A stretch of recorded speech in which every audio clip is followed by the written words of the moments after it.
Welcome, one and all, to Pacific414 Pop Talk. I am your host, Mike. I do apologize about my tardiness. I was running behind, had to run a few things, and then the audio wasn't working, so I had to fix that. So I apologize about the delay and not starting on time like I normally do.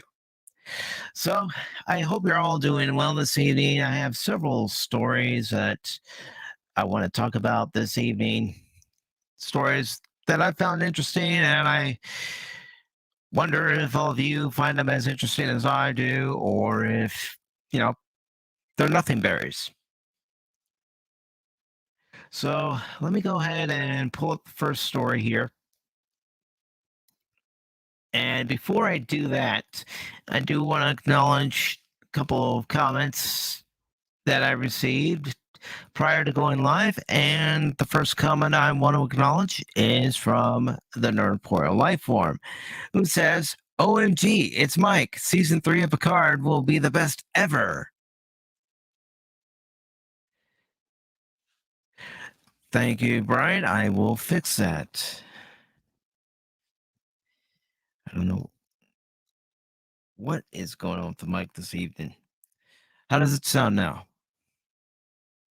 If it still sounds like crap, I can fix it.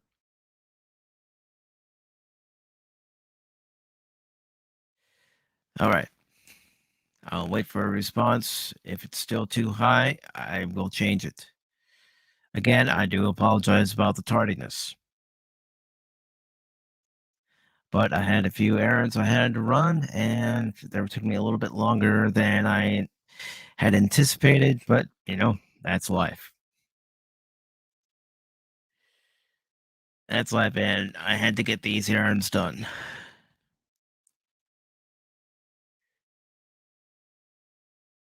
So let me go ahead and pull up the first story I have here. And here we go.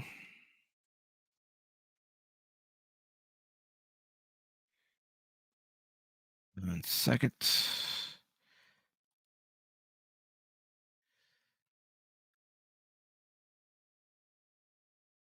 And there we go. Got it. And let me do one other thing while I'm here. Let's see.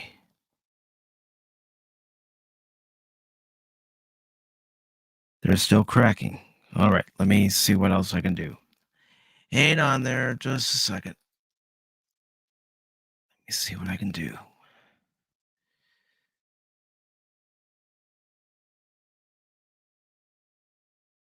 All right.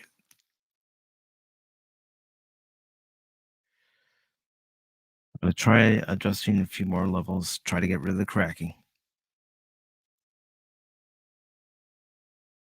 It's streaming life. That's for sure. All right.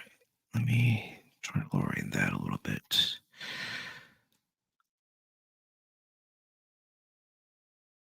Okay, Nerdporial, how does it sound now?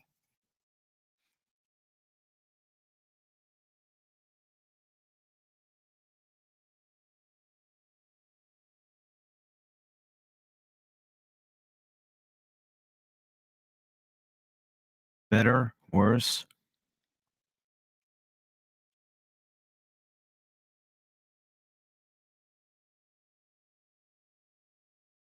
All right.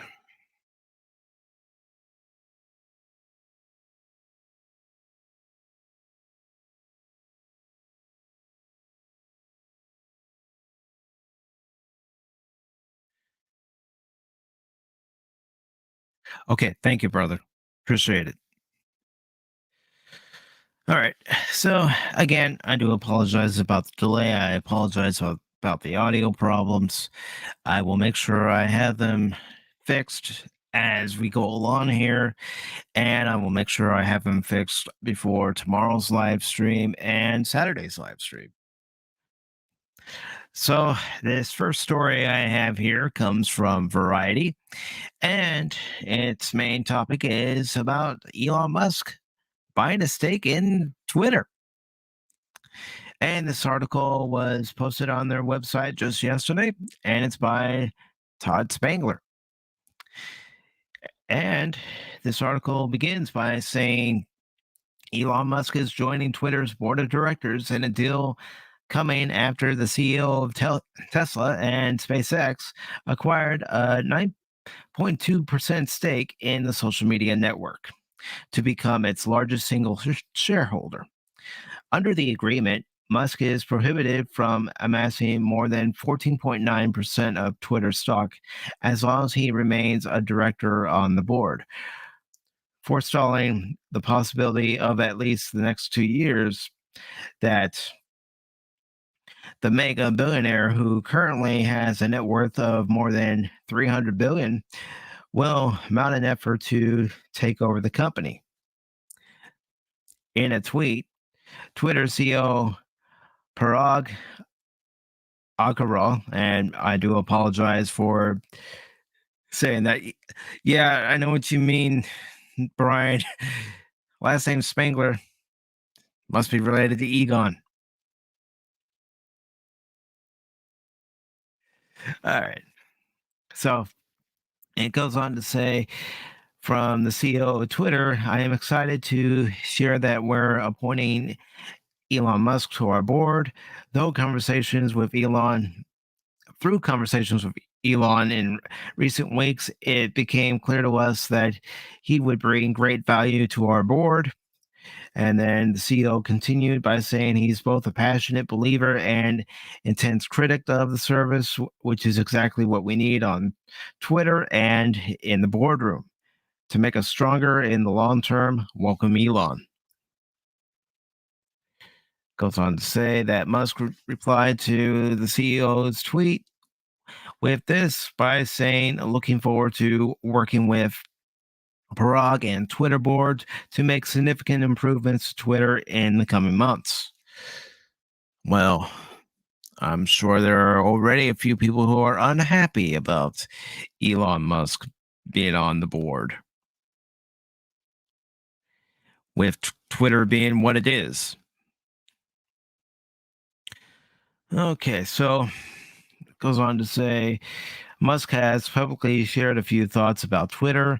2 weeks ago, the celebrity tech executive suggested in a Twitter poll that the service, which serves as the de facto public town square, is failing to adhere to free speech principles, and that is fundamentally undermines democracy. Essentially, he asked his Twitter followers if they agreed. On Monday evening, after the disclosure of Musk's 9.2% stake in Twitter, he again queried his 80 million followers, this time about whether they want the ability to edit Twitter messages after they've been posted. I certainly would like that feature. I can't tell you how many times I've posted something and looked at it after I posted it and thought to myself, why didn't you look at it before you posted it? So I would certainly appreciate it. All right.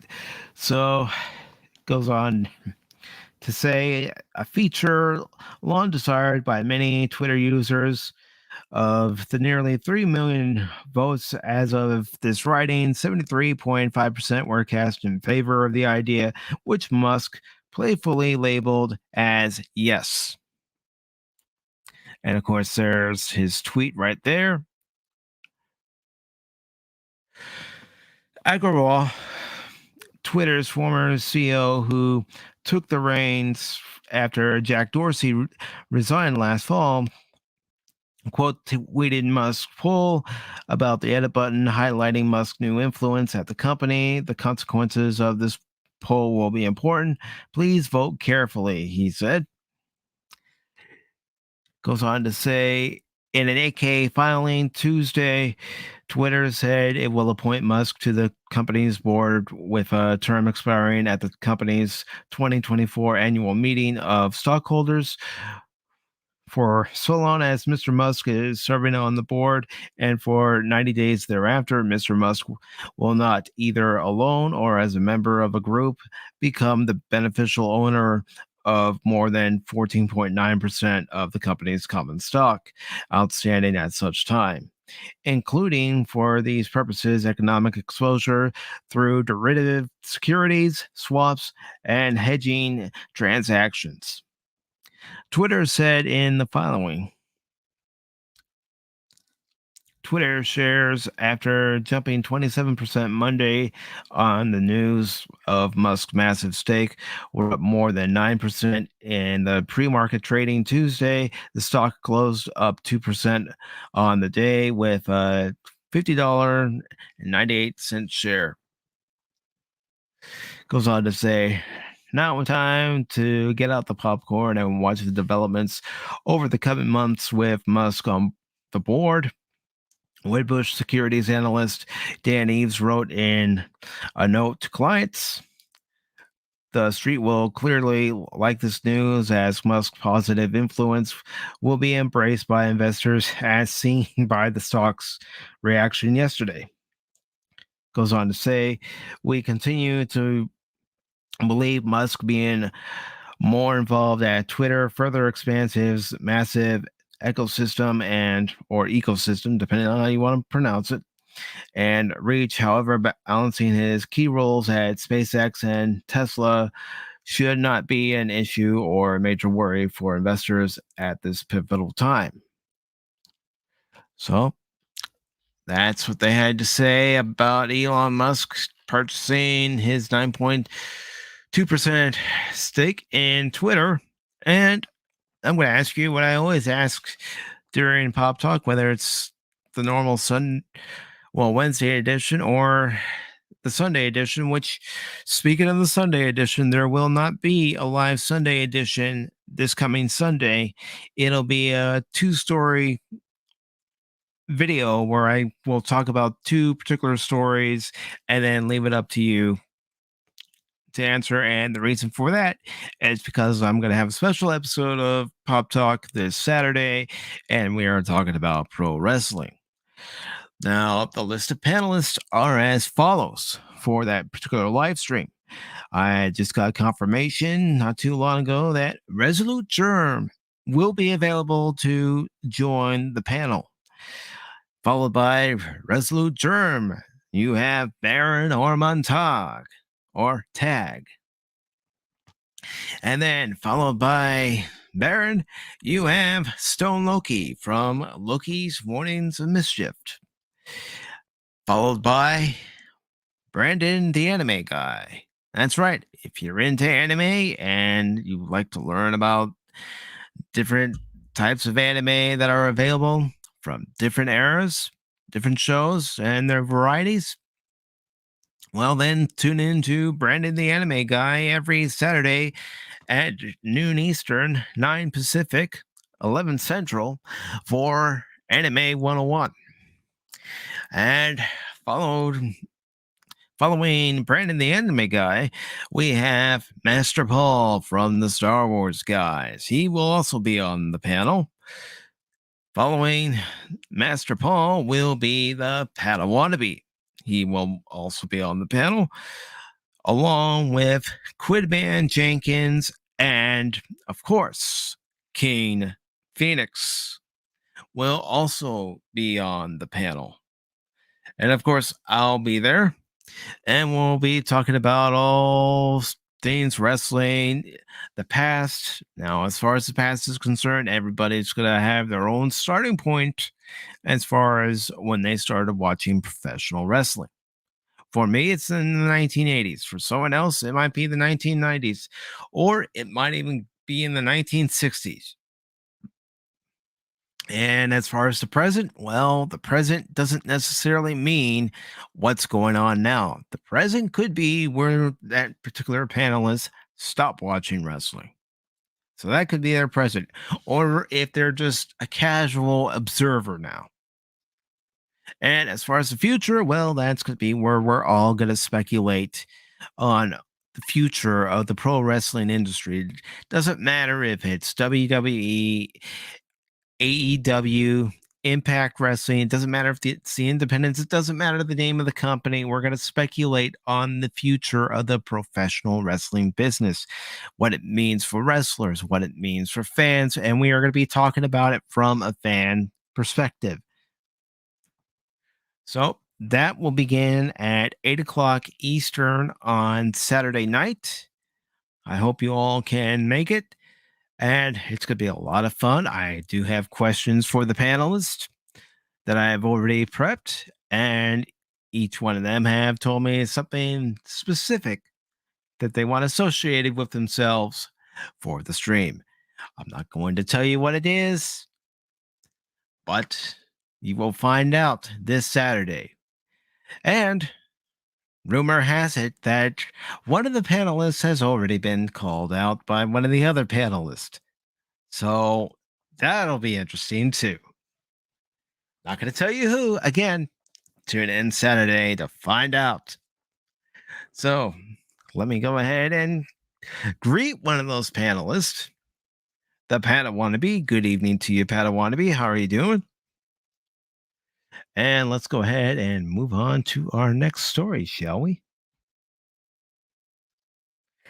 All right.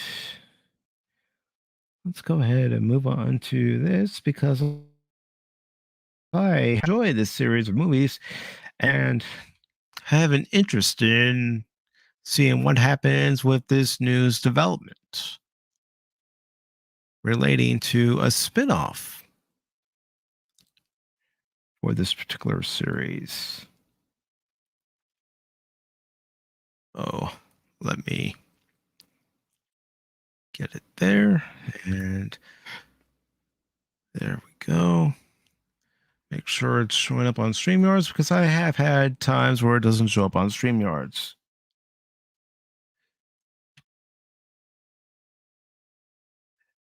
And hello to Dick Marks.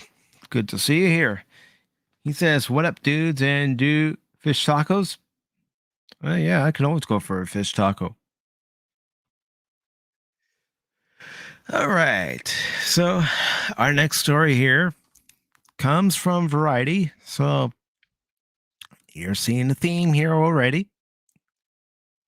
Always going to try something different during a live stream. It doesn't matter if it's Pop Talk or if it's a movie review that I decide to do live or anything else I decide to do live on this channel. I'm always going to try to change it up just a little bit. And speaking of movies, which I will give my honest thoughts and opinions on in a separate video, I was actually able to see Morbius recently, and I will give you my full complete thoughts in a future video. But that video will not contain any spoilers. So this article from Variety says, 2 Sherlock Holmes shows in the works at HBO Max from Team Downey. This is by Joe Otterson, and it was posted just yesterday.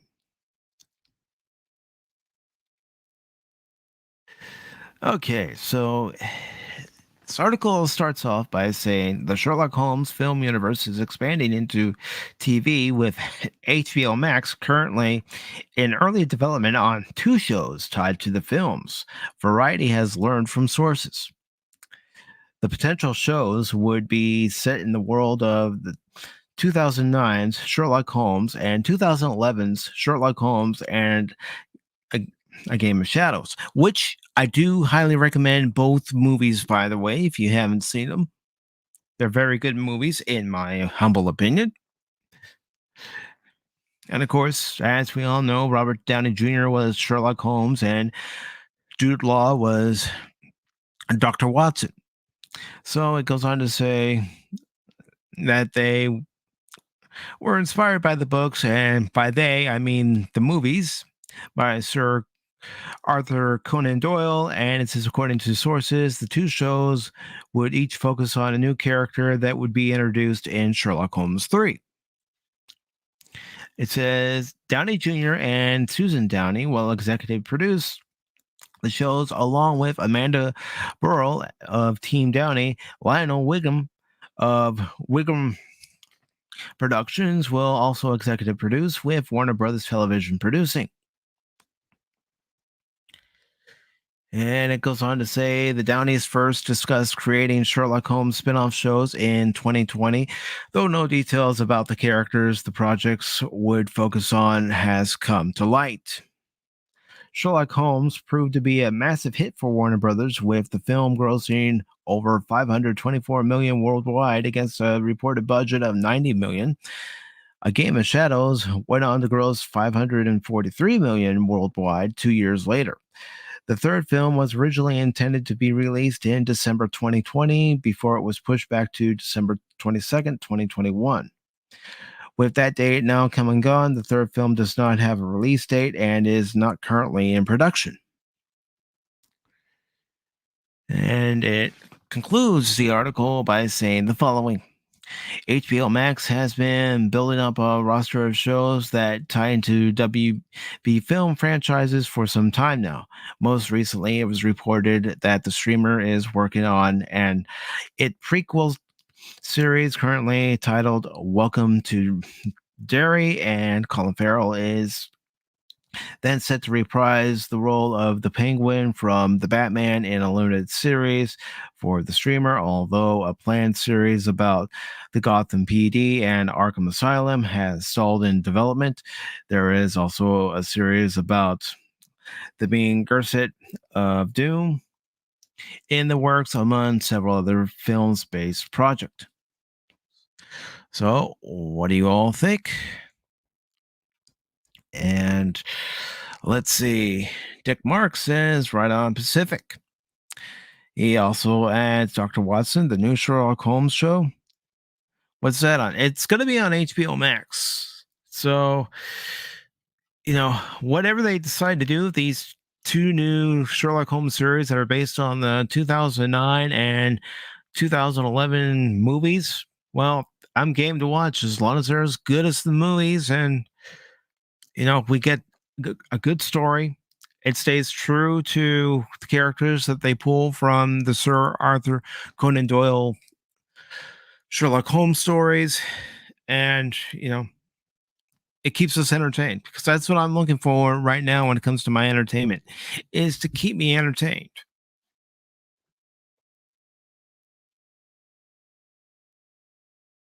And Nerdporial says, "Sup, Dick Marks and the Padawannabe." It's good to see everybody talking to one another. So, what do you all think? Would you watch a Sherlock Holmes series that's produced by Robert Downey Jr.? And in this case, you would be getting two Sherlock Holmes series.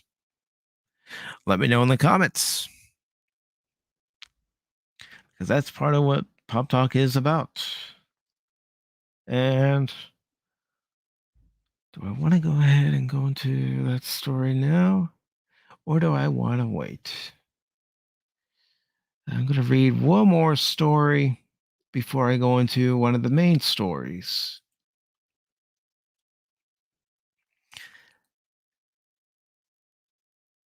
So let's go ahead and go into this story here. But first, before I do that,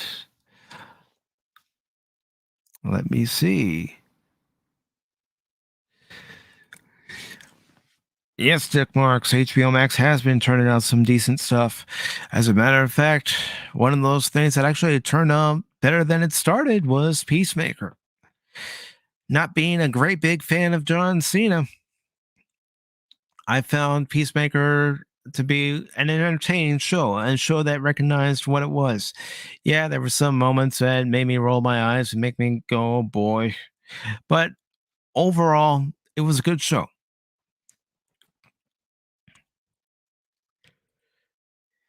And Dick Marks also says, I think Robert Downey Jr.'s Sherlock Holmes could potentially stay more in line with the origin material and take a darker route. Why not? It certainly seemed to fit the two movies. Not to say they were completely dark. No, not saying that, but it would certainly go on what you're saying, Dick. And I'm just, like I said, I just want good television. Give me good characters, good stories. Give me characters that actually develop. Give me characters who, I look at and I'm given a reason as to why they're there. They're given a reason as to why they are there and what they are doing. And I don't need them to be perfect off the bat. Let them develop their skills over a period of time.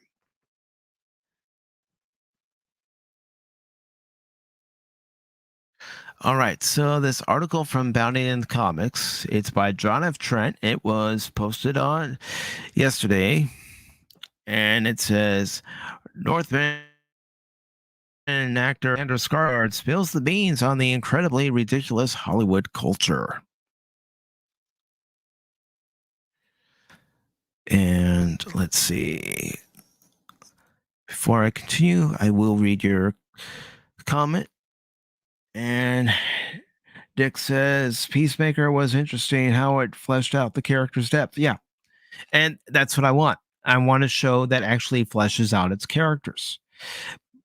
By the time the season 1 finale came for Peacemaker, I'm wanting more. Truthfully, I'm wanting more. The same goes for Chucky. I didn't give Chucky high hopes. The first episode, I gave it 2.5 out of 5 stars. I didn't particularly care for the first episode, but I kept watching. And I was enjoying the show for what it was. It wasn't taking itself serious. It was poking fun at different things. And, you can't go wrong with Brad Dourif as the voice of Chucky. Come on.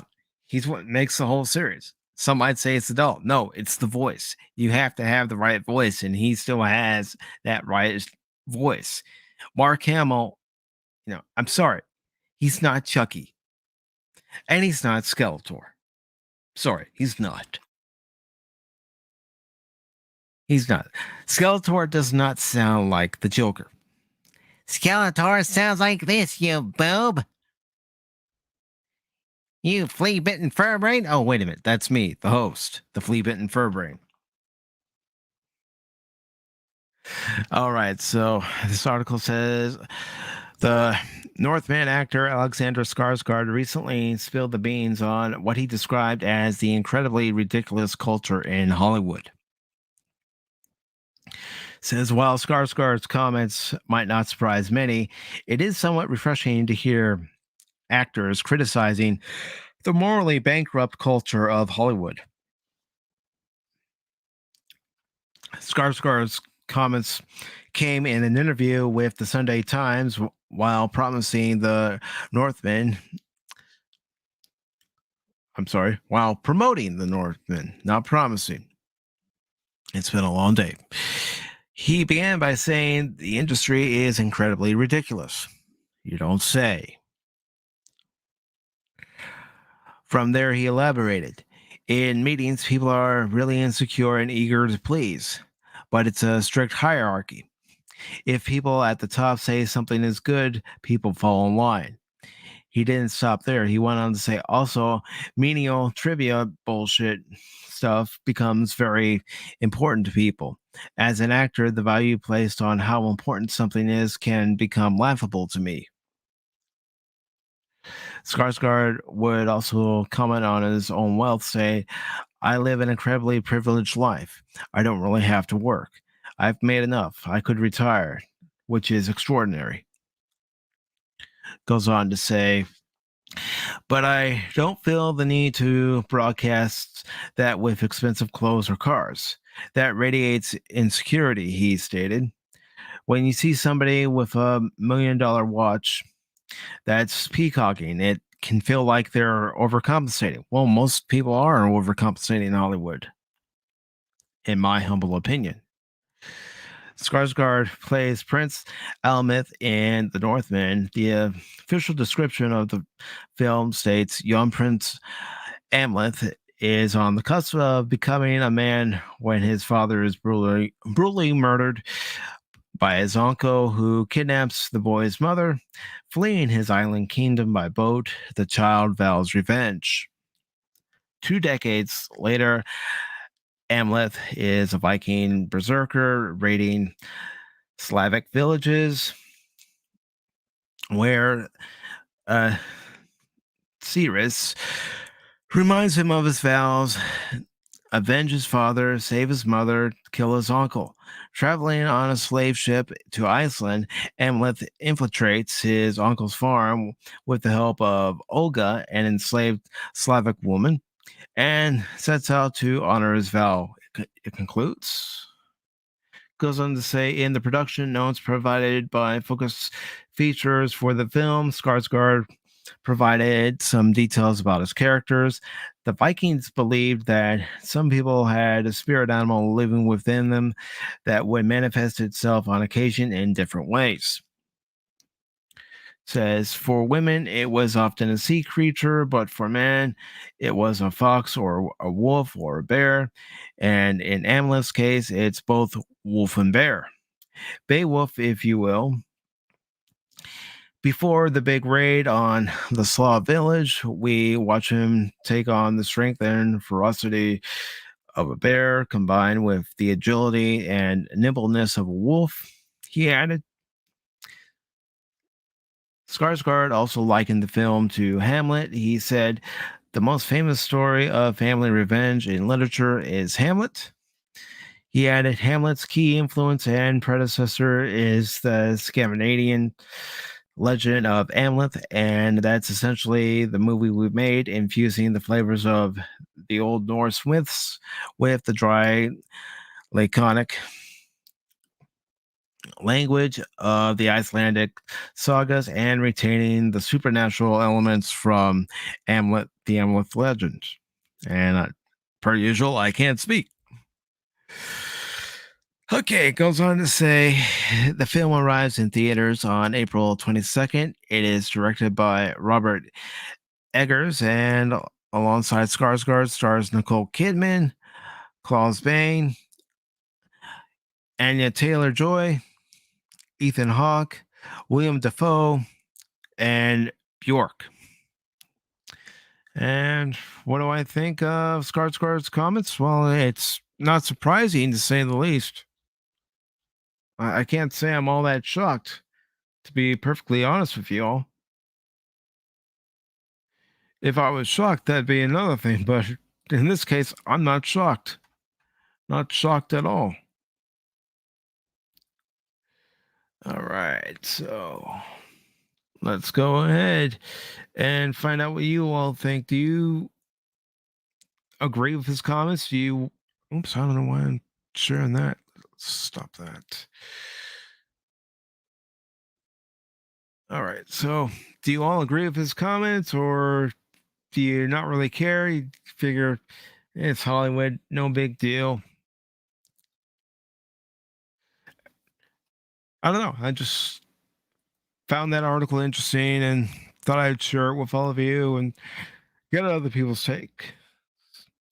All right, so let's go ahead and move on to our next story here. Let me just pull it up here because we are going back to the Variety website and we are going to talk about one of the announcements from yesterday. And to be perfectly honest, this announcement would have gotten me excited had it been announced in 2017 or, for the first season of this particular show, we would get a small family reunion of sorts. But unfortunately, it is coming, in my view, too little, too late. Now, somebody might feel differently, and that's fine.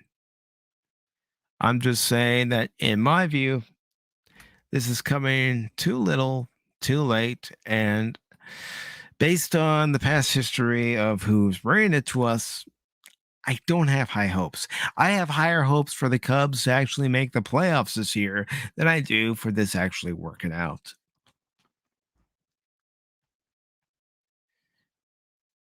And let's see. Our next story here that I will be sharing on the screen, as I said, comes from Variety. And the story says Star Trek Picard beams up the Next Generation main cast for season 3.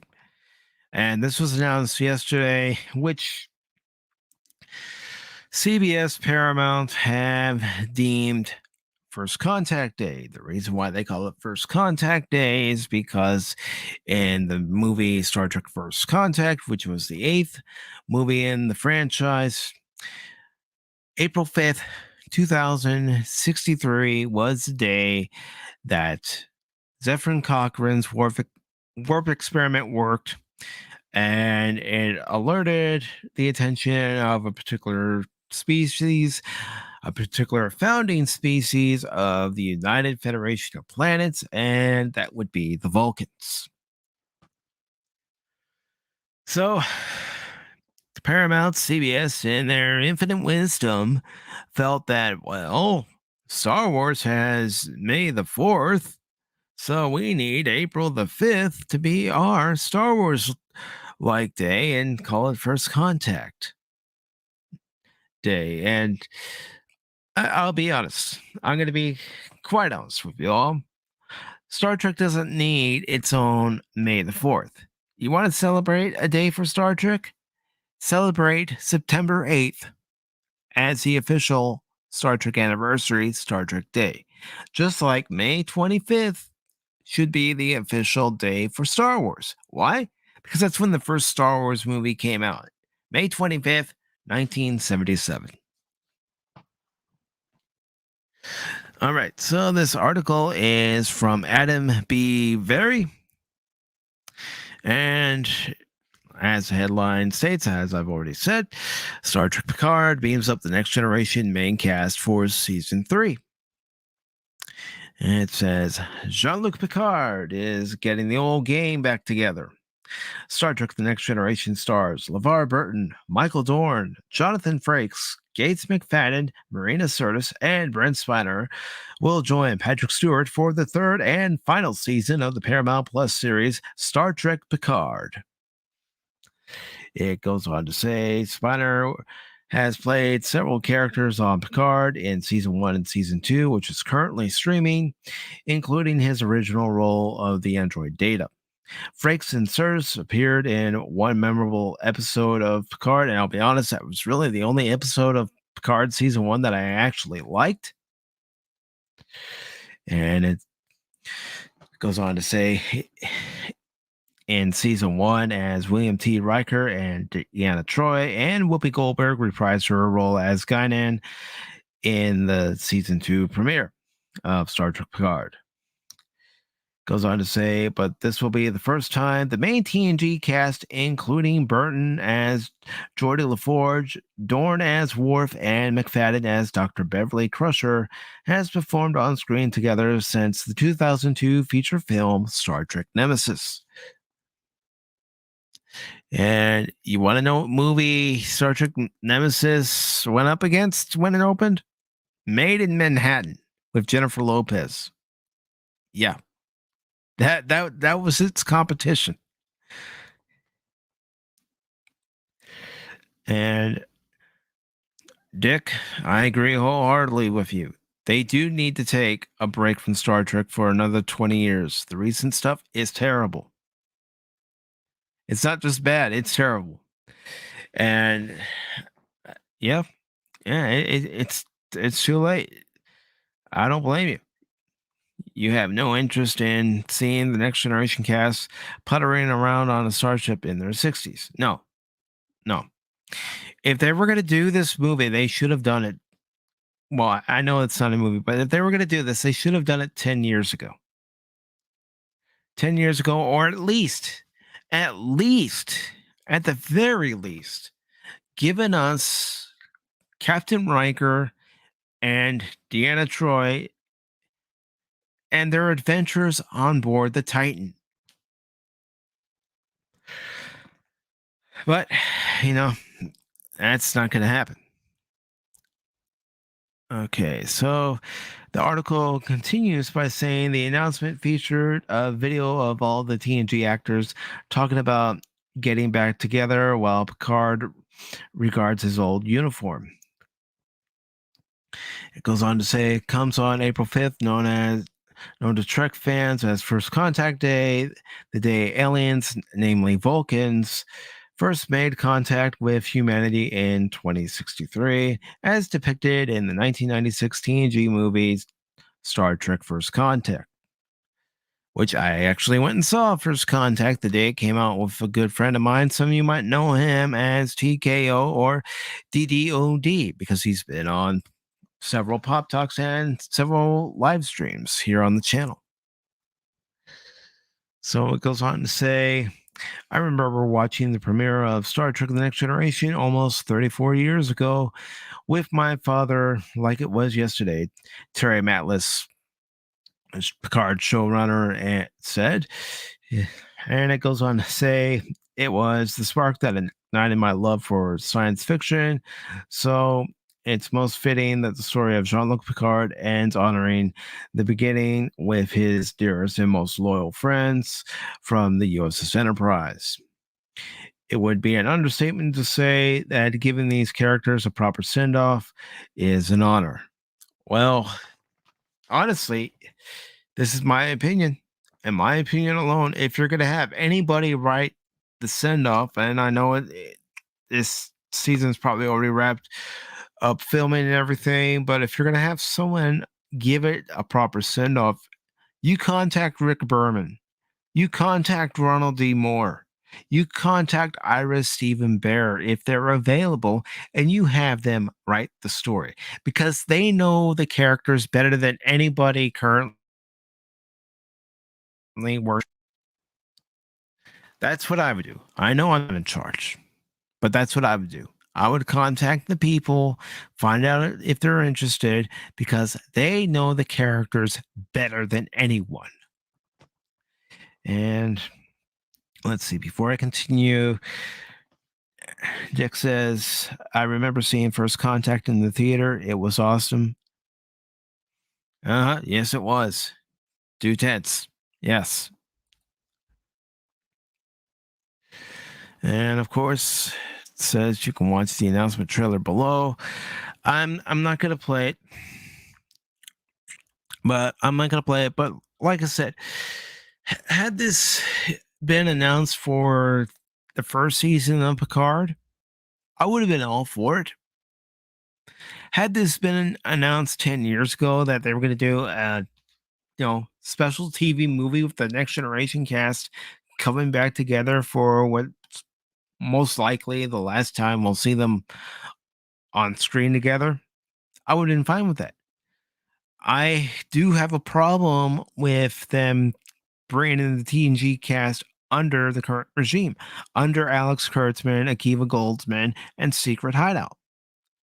I do have a problem with that because I do not believe that they will give us the story that will wrap up the Next Generation era and wrap up those characters nicely. In my heart of hearts, they're going to destroy these characters. They're going to end up destroying Worf. They're going to end up destroying Geordi. They're going to end up finding a way to destroy Dr. Crusher. And when it gets down to the nitty gritty,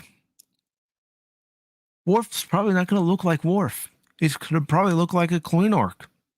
Even though there have been rumors that Michael Dorn's reasoning for not wanting to make a guest starring role on Discovery was because of the Klingon makeup. And it was related to the Klingon makeup that they currently wear. But still, if you're going to have Worf, he has to look like Worf. He can't look like some altered interpretation of Worf. It has to be Worf. Get Michael Westmore. Get Michael Westmore to do the makeup to get proper Worf. And give Worf, a proper send-off. Don't ignore all that development that was done on Deep Space Nine. That's one thing that really concerns me, that they're going to undo everything that was done for Worf when the character joined Deep Space Nine from season 4 all the way until, what we leave behind up in season 7. So I just don't have high hopes. I don't. Star Trek, as it is now, it's dead. As it is now, it's dead. The only Star Trek I'll be celebrating on September 8th is 1966 to 2005. That's the only Star Trek worth celebrating, in my opinion. None of this other dribble is worth celebrating. Sorry about that. Stop sharing that screen. Let me go ahead and get the next article. If you feel differently, please let me know in the comments. I would love to read your thoughts and opinion. But that's my opinion. I don't feel that the current powers that be will do justice to the characters that Gene Roddenberry created. And that is one of my other hangups about it. These are the last characters that Gene Roddenberry created. And in my opinion, you do not soil those characters. You do not soil the memory of Gene Roddenberry.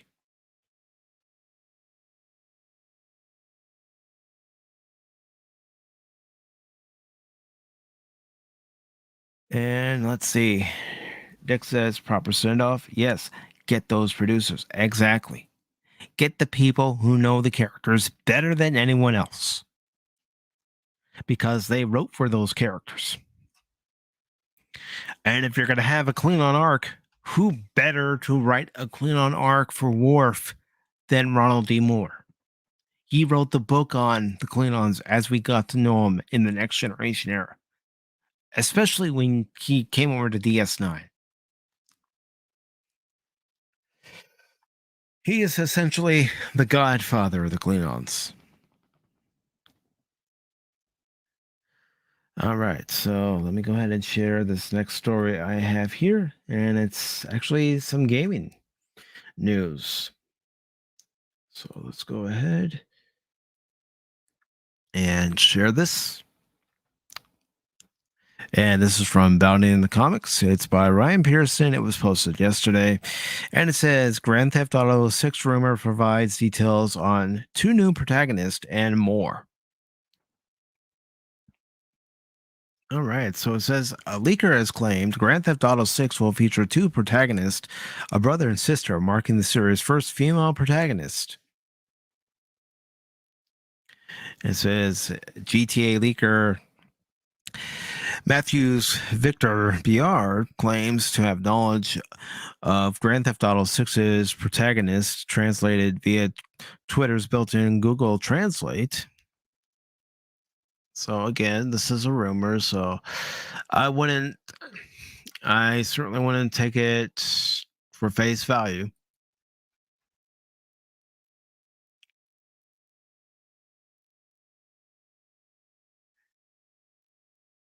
All right. And real quick, it's kind of strange, but to this day, when someone mentions Deep Space Nine, it feels like a place I actually visited. Yes, it was lived in. The characters actually were developed over those 7 seasons. Worf, even though he spent 7 seasons on Next Generation, was further developed. He was made better than the way they left him on Next Generation. Kira was a strong, independent character, a very likable character. Maybe not at first, but you grew to like her. You grew to love her. Dr. Bashir started off as the eager, fresh out of Starfleet Medical, wanting to be a part of frontier medicine type of character. Started off annoyed. Then they developed Bashir and made Bashir a very likable character. Garrick. Plain, simple Garrick. How could you go wrong with Andrew Robinson as Garrick? I can't see anyone else as Garrick. And, one episode that always comes to mind, and I've mentioned it several times here during Pop Talk on this channel, and even when I haven't been doing Pop Talk, but it's an episode I've mentioned time and time again because it was a very good episode of DS9, was In the Pale Moonlight. and just the conversation near the end that Cisco and Garrick have. And, you know, Garrick pretty much sums it up. If the price of peace is one guy who you can't trust in one hand and one Romulan senator in another, then that's not too bad, Captain. You're going to get what you want. You're going to get the Romulans into the war, and the rest is history. The rest was history as far as Deep Space Nine was concerned, because I got to be truthful with you. When DS9 started off, I didn't hate it. The main thing I hated was the runabouts. I'm thinking, oh, great. So, in order to go from one planet to the next into another quadrant, we had to take these, and I quote, Reeky Deaky runabouts. That's what I called them. I was 14 years old when Deep Space Nine premiered. And that's what I called them. But you know what? They changed my mind. They show that those runabouts can do things. And when used properly in the story, it made it very compelling. And then they bring in the Defiant in season 3, and the season 3 premiere of The Search. Yeah, that is one tough little ship.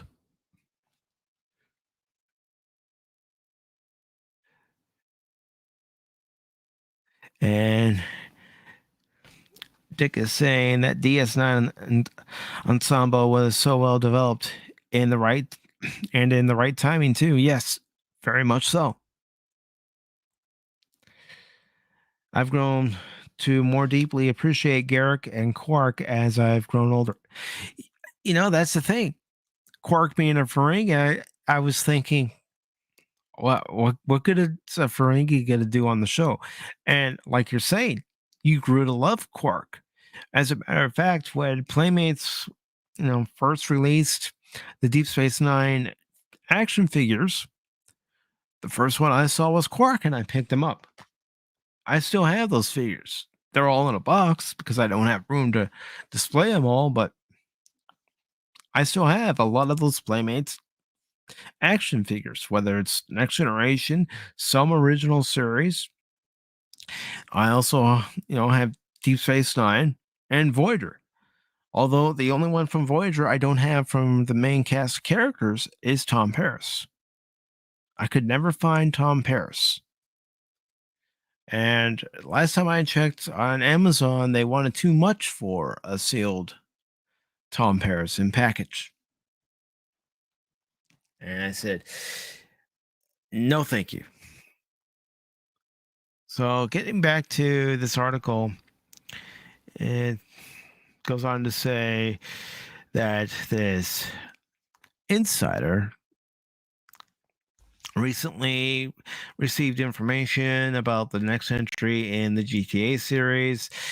The idea that Rockstar Games proposed was the story of two brothers, siblings, one male and one female, who were separated after their parents were killed in the prologue in 2003.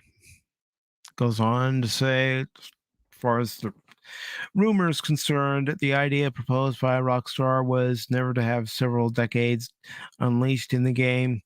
And it goes on to say, but rather destructive environments and map changes based on the course of the story. And I can't wait for Rockstar to start real marketing soon until 2024. And it says, see it. And it goes on to say the brother and sister pairing would mark the first time the series has had a female protagonist. Based on Grand Theft Auto 5, it's also likely the sister may be treated differently by certain NPCs than the brother, as were all three of the Grand Theft Auto 5's protagonists, one way or another. Destruction is also an interesting point. And it goes on to say, if the game has an online element, whatever is destroyed in theory shouldn't affect the overall map too much.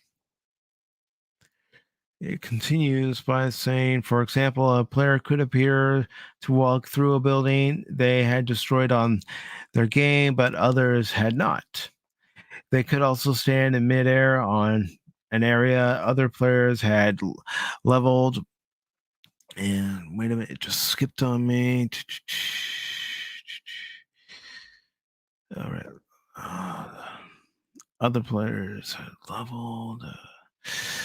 leveled later in the story. Then again, players may simply encounter the world as per the host player's progress.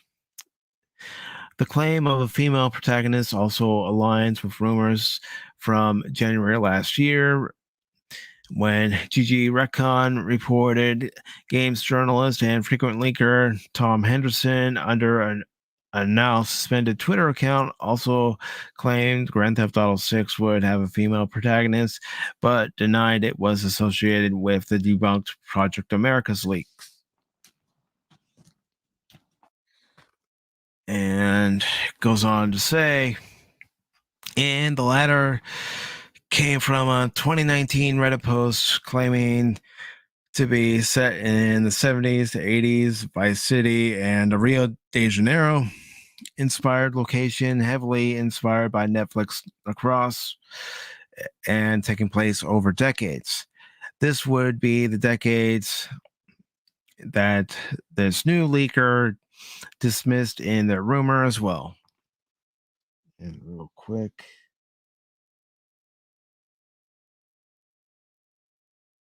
we'll answer later.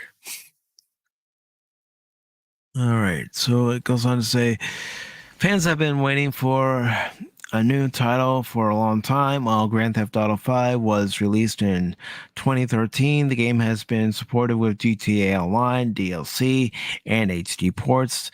Nonetheless, glimmers of Grand Theft Auto 6 have been revealed. 2017 saw actor Tim Neff list Grand Theft Auto 6 on their resume for mocap work, later deleted, and January 2021 uncovered a patent by Take-Two Interactive, Rockstar's parent company, for more realistic behavior in NPCs, to Rockstar North employees. Goes on to say, small hints were not enough, prompting one German man in September last year to charge onto the set of a live action game show and demand news on it. Okay, it goes on to say, in January of this year, stock analysts proposed Take-Two Interactive's confidence in a strong fiscal year 2024 suggested Grand Theft Auto 6 would launch in that year.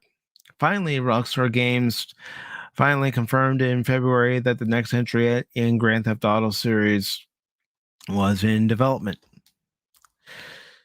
And it asked, would you want a female Grand Theft Auto protagonist? I don't care if the character's male or female.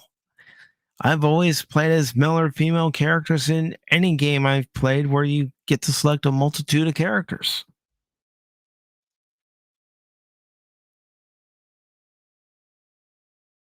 Mm-hmm. Yep. And you don't get stories like that now. Deep Space Nine is pretty much the top when it comes to getting great stories, in my humble opinion. And yes, I am a DS9 fanboy. I've been so ever since the series premiered in 93. So 29 years.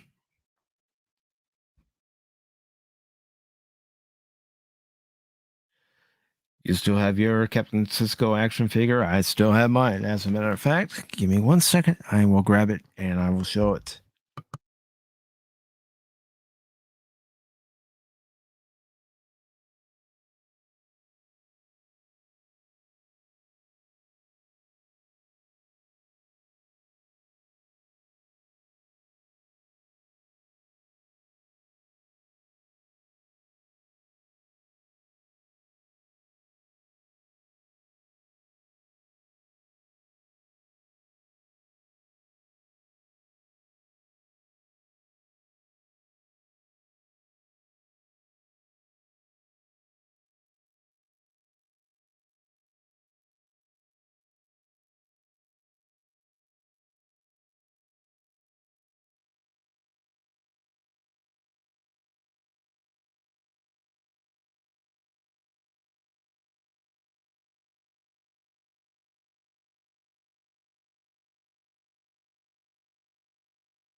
Okay, give me a second to turn the camera on, and I will show off Cisco.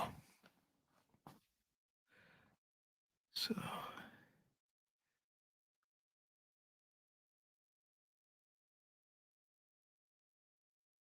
second here.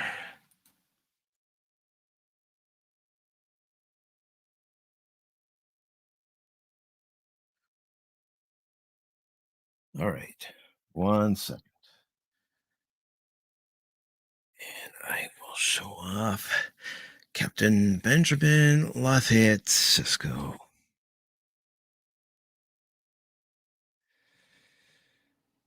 One second. Let's go ahead and maximize that. There you go. This is one of the versions of Captain Cisco that I have sitting in his captain's chair. Yep, I've held on to this ever since I purchased it. And it's not going anywhere.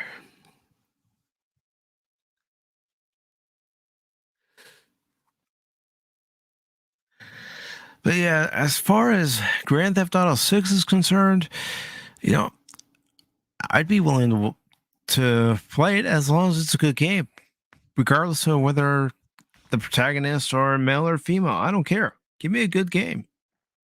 That's all I want. Just like in TV and movies, give me a good movie with a good story, characters that actually grow, and give me a game that's actually playable with a good story. So let me go ahead and move on to the next story here.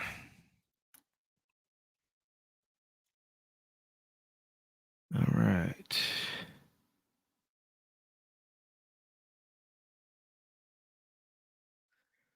And I do have a question. Any anime fans out there?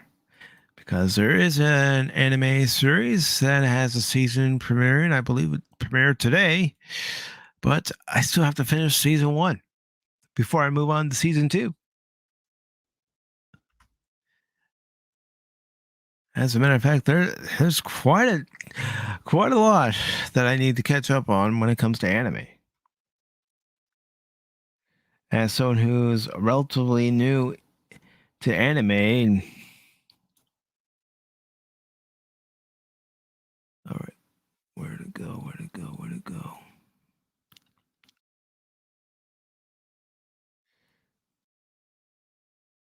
There it is. There it is.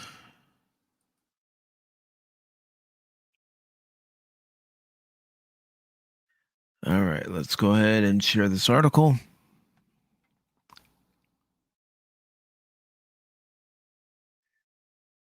There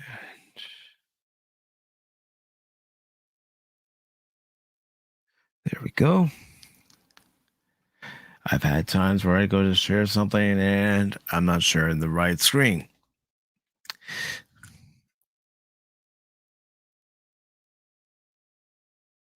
Very nice, brother. Very nice.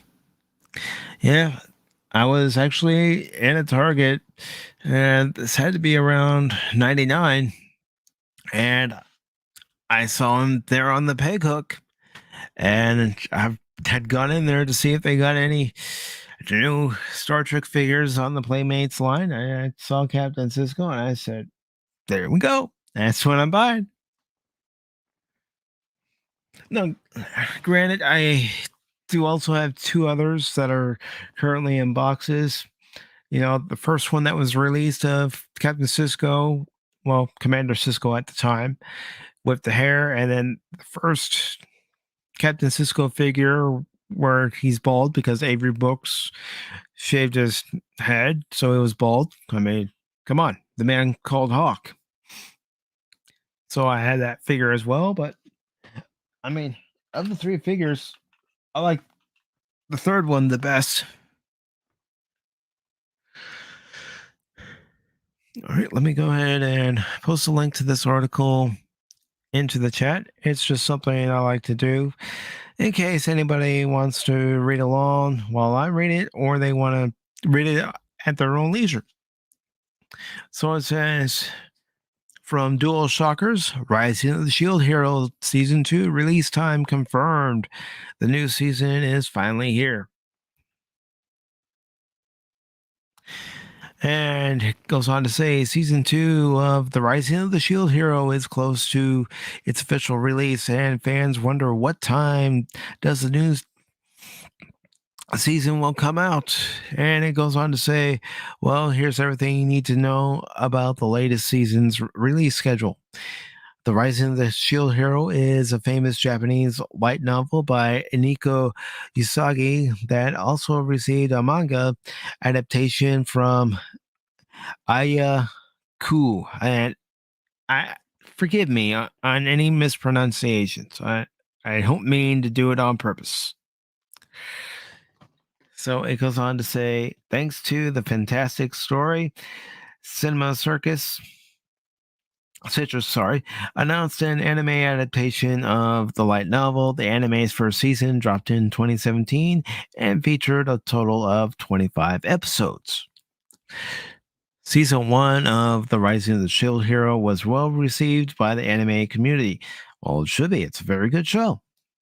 The TV show is sitting at a rating of 8.03 out of 10 on my anime list, which is truly incredible. However, it's been too long since we've watched any new episodes of the anime series, so it would be great to see now Fumi back on our screens with new adventures. Goes on to say the Rising of the Shield Hero Season 2 release time and date. It says Season 2 of Rising of the Shield Hero is scheduled to premiere with the release of Episode 1 today. And it premiered at 6 o'clock Pacific time. So it's already available to watch. And it goes on to say you can watch the upcoming and previous season of The Rising of the Shield Hero exclusively on Crunchyroll. The anime series will be available in North America, Central America, South America, Europe, Africa, and then it goes on to say that'll also be released in the Middle East. And also goes on to say, interestingly, both the subbed and dubbed versions of Season 1 are available on the streaming platform. However, you'll have to wait a little longer to get the dubbed versions of Season 2. I don't mind reading text. If I have to read text to watch Season 2, I'll do that.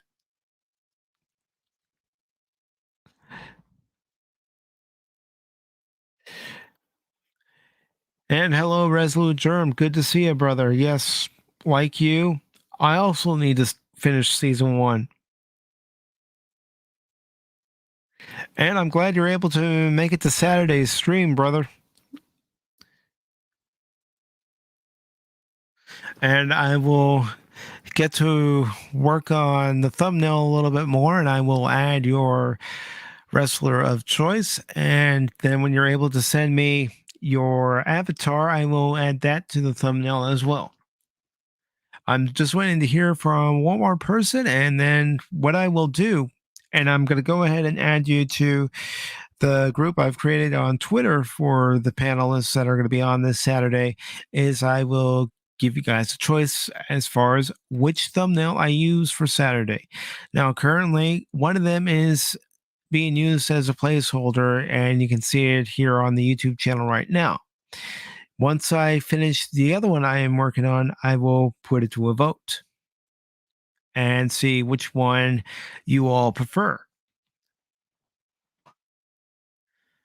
Because as far as I'm concerned, whether it's this version of Pop Talk or Saturday's special edition of Pop Talk where we're talking wrestling, I want your guys' input. I want it to be a team effort.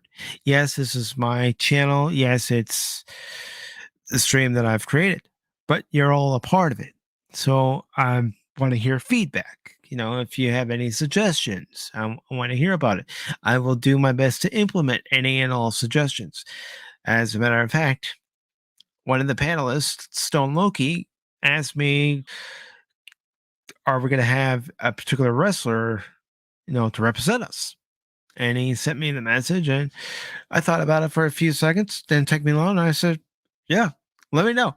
I will add it. Because, I'm pretty relaxed when it comes to a lot of things. And some might say I'm too easygoing, but you know what?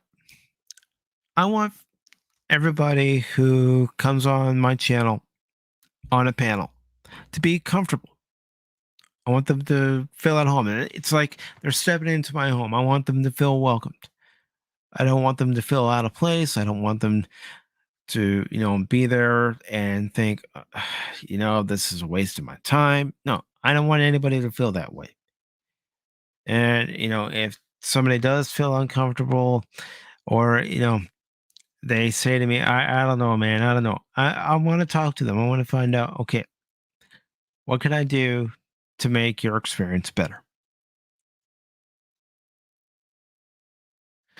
That's how I approach it. So this article has a few more things to say. It says, what's the Rising of the Shield Hero about?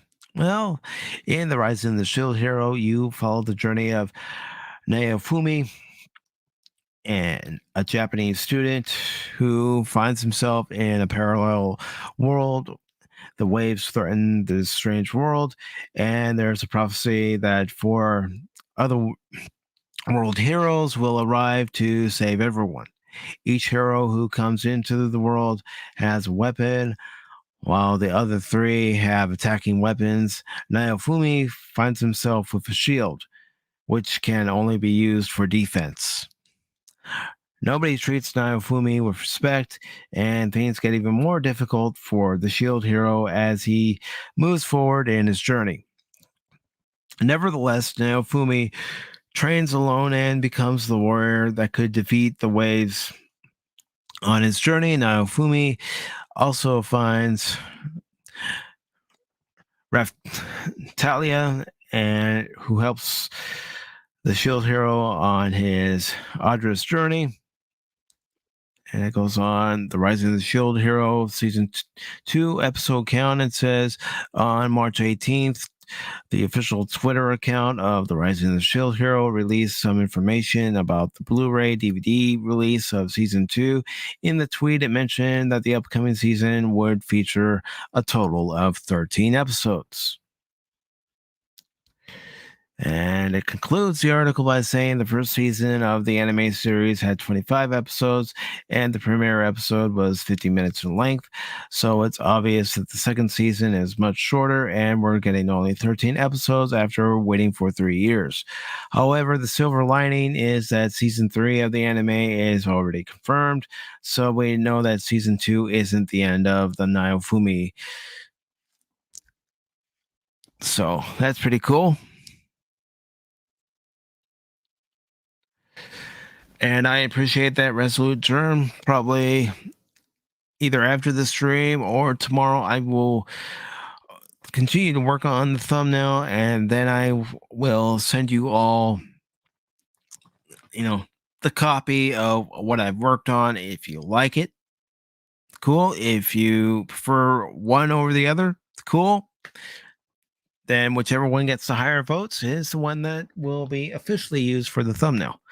Not to say I won't end up using the one that isn't voted on for promoting the stream, because that's how I figured I can do it. Whichever one isn't the popular one, well, I will just use it to promote. I know I'm probably not making a lick of sense right now.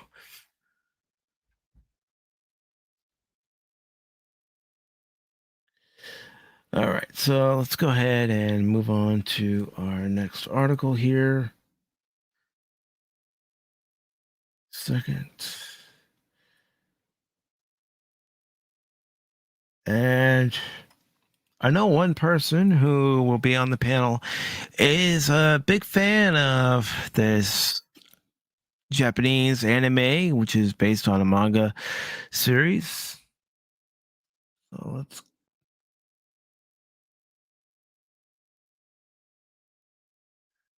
Okay, let's go ahead and copy that link.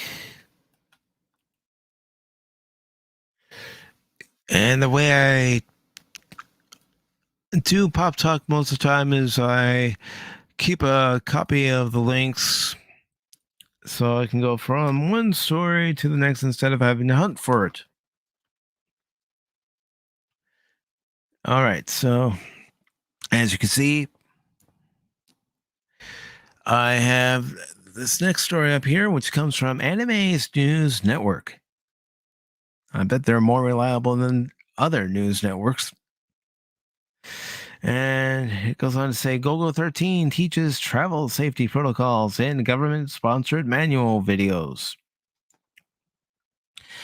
And it goes on to say the eponymous hitman takes down terrorists attempting to take advantage of lax counterterrorism measures under COVID-19. It says since 2017, Japan's Ministry of Foreign Affairs has been issuing manuals to promote travel safety using Tekio Saito's Gogo 13 manga.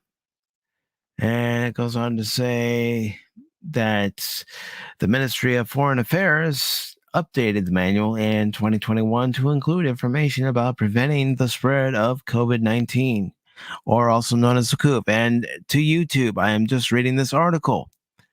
I am not giving medical advice. I am not a medical practitioner. I am just reading what is said in this article. Don't believe me? You can click on the link. All right, so it goes on to say, last Friday, the government agency unveiled an extra story based on the manual featuring animated manga panels. It says the plot follows the eponymous hitman as he takes down terrorists attempting to take advantage of lax counterterrorism measures under the COOF. MOFA describes it as a story that conveys the necessity of dealing with the combined risk of infection and terrorism. And Hiroshi Tashi reprises his voice as Duke Gogo 13 Togo. And the Ministry of Foreign Affairs issued the original manual as a response to the July 2016 terrorist attack in Dhaka, Bangladesh, which killed 7 Japanese nationals. The manual is available on the Ministry of Foreign Affairs website in video and PDF formats, and I will go ahead and copy the link for that and post it in the chat for anyone who's curious. Unfortunately, I did take a peek and there are no English subtitles. So if you understand Japanese, well, you got a benefit. All right.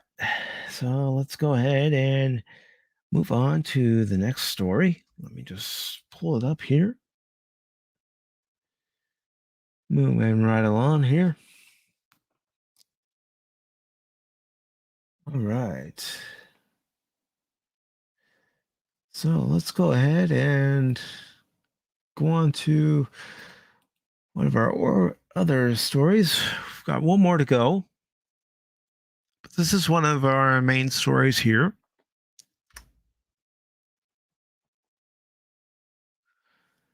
All right. So now that that's up there, let me go ahead and share it in the chat, and then I will put it on screen.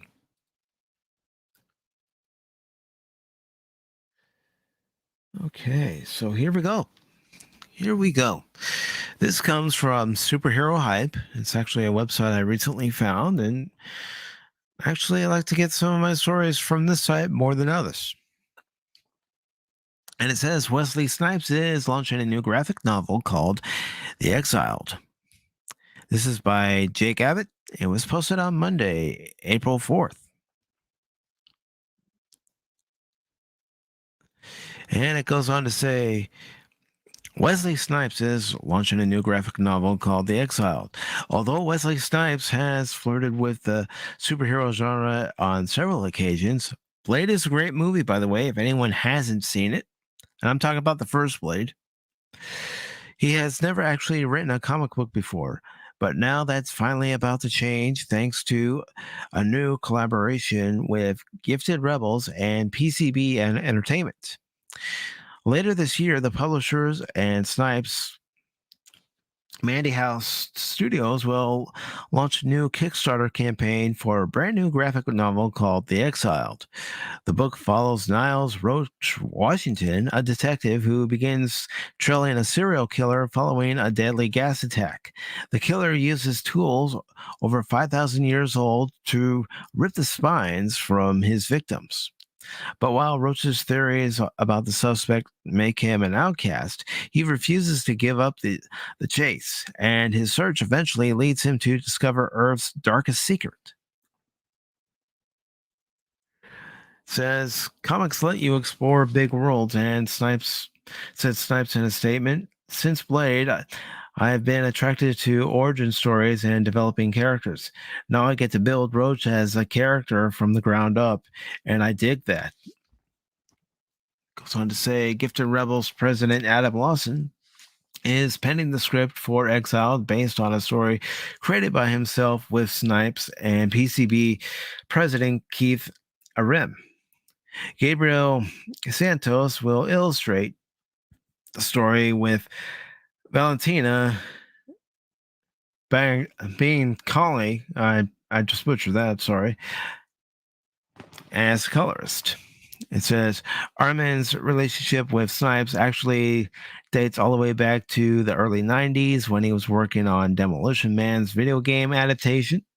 I never played the game based on Demolition Man. I watched the movie, but I've never played the game because back then some of those games based off movies were pretty bad and they weren't a lot of fun to play, in my opinion.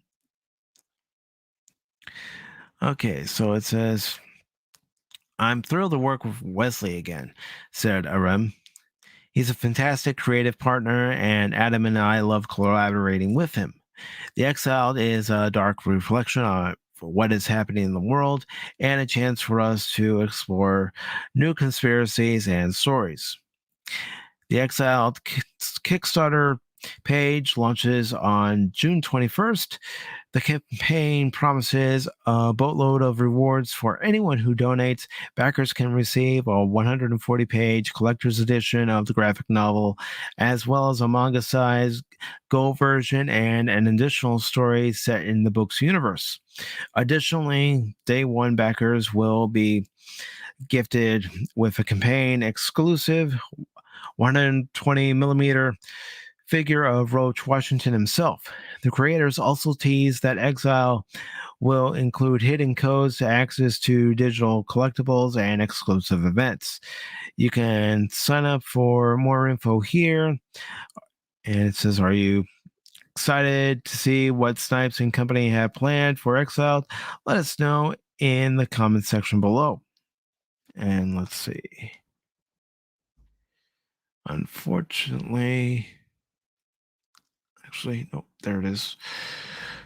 And if you're interested, here is the link. If you're interested to see, how much they're asking to back this comic. As a matter of fact, let's go ahead and take a look at it together. So let me go ahead and share this screen. The Exiled. Wesley Snipes returns to comics. Okay, so it says add your email. So I'm not going to do that yet. It doesn't look like they have anything to show right now. It doesn't, give you the price as far as what will happen. I'm not going to input any email right now, but if that's something you want to do, it's up to you. It's not up to me.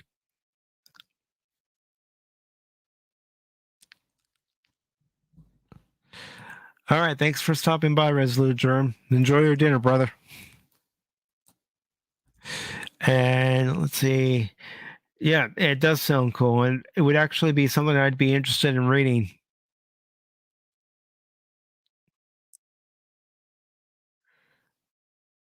Because who knows? We might actually get a good story out of it. You never know. Not everything needs to be doom and gloom when it comes to entertainment. You just have to search.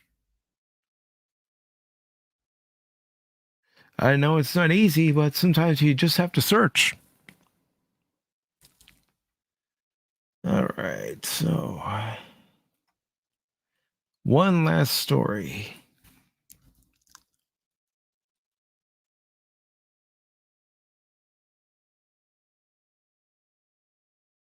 And here is the final story of the night.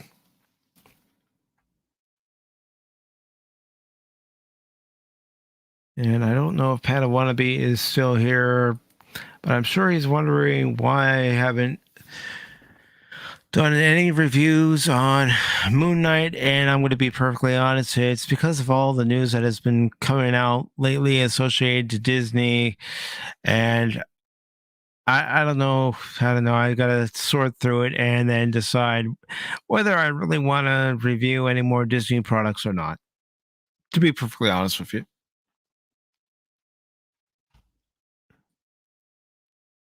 But this last story from Superhero Hype was posted on Friday, April 1st, and it says HBO Max's Batgirl movie has wrapped production.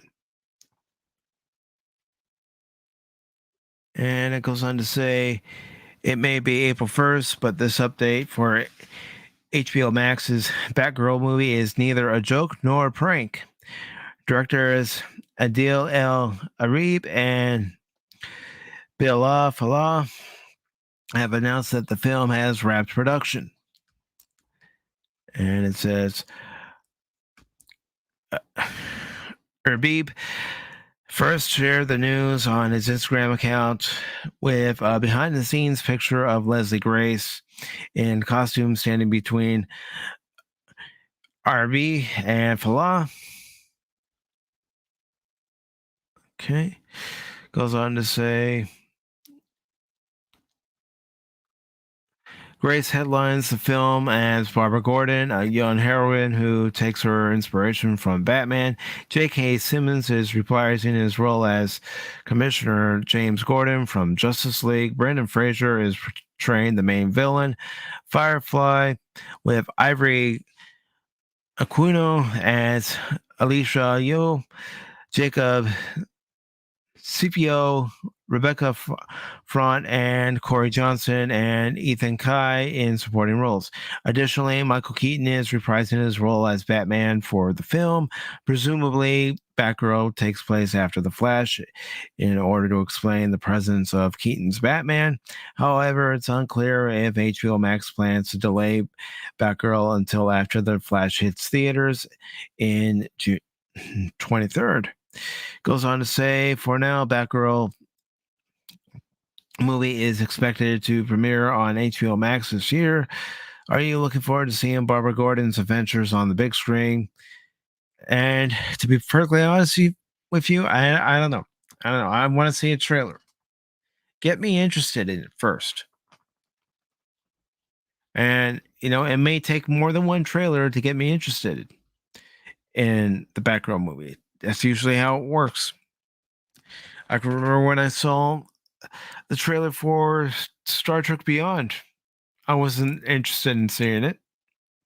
And even the second trailer, it only piqued my interest up slightly. Yes, I eventually went and saw the movie, and it was okay for what it was, but I think it could have been better.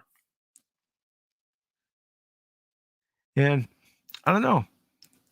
Let me see a trailer first before I start saying, oh, this movie's not worth seeing. That's all I'm asking. That's all any of us ask. So, on that note, I am going to go ahead and wrap up this edition of Pacific414 Pop Talk. I want to thank each and every one of you for stopping by this evening. I do apologize for being late earlier, and I also apologize for the audio problems. And what I will do, it may not be immediately, but I will make sure to edit out those sections where there is absolutely no audio.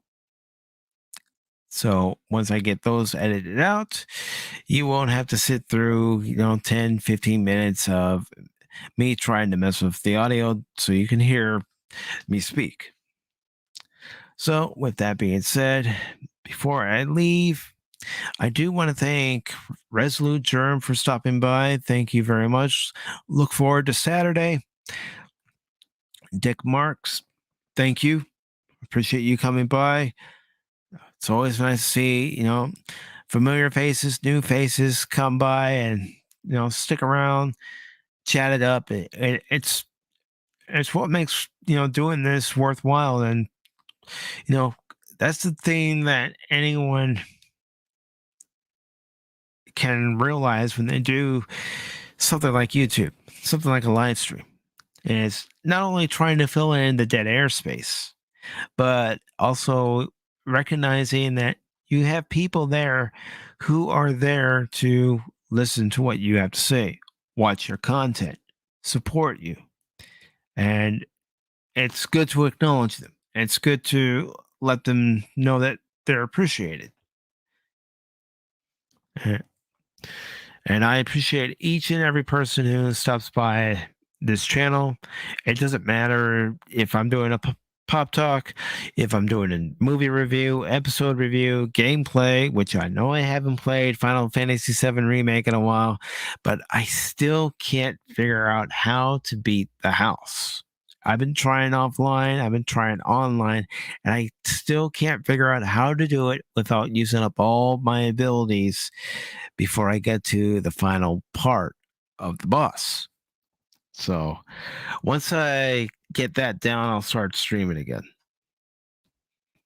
But I also want to take the time to thank a few other people who stopped by during the stream. And let me get up to them. Let me get up to the Admiral, the Nerporial life form. Thank you, Brian. Really appreciate it. And of course, What is Saturday's panelists? The Pat Wannabe. Thank you very much. And that was it for the live stream. Now, if you do happen to stop in during the replay, thank you very much. As always, I appreciate it. If you like what you saw here, just make sure to leave a thumbs up. If you didn't like what you saw here, you can leave a thumbs down. And if you like any of the content on this channel, feel free to subscribe. It doesn't cost you anything to subscribe. And that's the great part of it. You don't have to worry about signing up for a membership, sign up for something where you have to pay $5 a month and, get exclusive content. No, subscribing is free. So with that being said, this has been Mike for Pacific414 Pop Talk. Hope you all have a good rest of your Wednesday. And I will see you all tomorrow night at 8 o'clock as season 4 of the box score will premiere. I will give my reaction and my recap of tomorrow's season opener between the Milwaukee Brewers and Chicago Cubs. And I will also be joined by two good friends, Punk. Excuse me. Gotta clear my throat. Whoopa Troopa and the Smoking Patriot. And once I get through the Cubs recap, I will then shift over to the St. Louis Cardinals because Whoopa Troopa is a Cardinals fan. And we'll also talk about Friday's home opener for the New York Yankees as they will be facing off against the Boston Red Sox. So that'll be fun. And then, of course, Saturday, there will be the special Saturday edition of Pacific414 Pop Talk, talking pro wrestling. We have Resolute Germ, the Padawannabe, Stone Loki, Master Paul of the Star Wars guys, Brandon, the anime guy, King Phoenix, Quidman Jenkins, and Baron Orman Tack. So that is going to be fun. That is going to be a very fun stream. And with that said, thank you and have a good night.